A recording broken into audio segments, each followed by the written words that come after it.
पिलामाने आसीगला second selection merit list कौन केमती check करेंगे स्टेप बाय स्टेप प्रोसेस एठारे कथा हवा। नमस्कार दोस्तों, इस वीडियो को लाइक करें, हमारे चैनल को सब्सक्राइब करें, इस घंटी के आइकन को दबाएं, ऑल सेलेक्ट करें हमारी सभी वीडियो सबसे पहले देखने के लिए।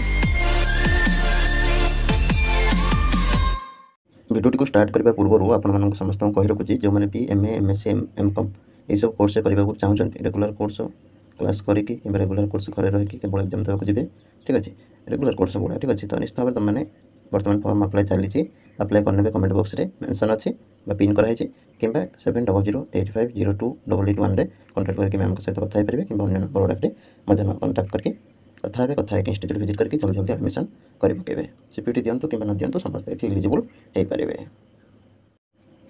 तुम कमेंट बॉक्स रे सिलेक्शन स्टेटस चेक करने गोटे लिंक दे दूँगी ठीक अच्छे।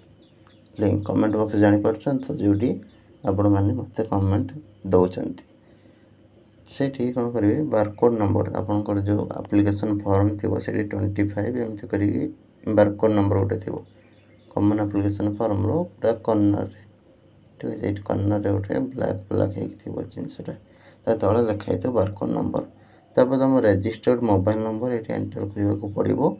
तापर कैप्चा जोटा ये देखुं से गोटे लिखिद सपोज ये DTS8 ये तुम से लिख शो बटन मारदेव। शो बटन मारदेला तुम सीरियल नंबर तुम बारकोड नंबर नेम केते नंबर ऑप्शन ले तुम सिलेक्ट है ठीक है। केते नंबर ऑप्शन ले तुम सिलेक्ट कार 1 नंबर हो कार 2 नंबर कार भी जो सी रही सब 8 नंबर होता 8 नंबर रही जहाँ जहाँ हो कौ कैटेगरी ठीक अच्छे कौ ऑनर्स सब गुड़ा मेंशन रही। तो एमती भाव में तुम second selection merit list check करेंगे। यहाँ step by step process video भल लगी लाइक करेंगे शेयर करेंगे। रही नमस्कार जय जगन्नाथ।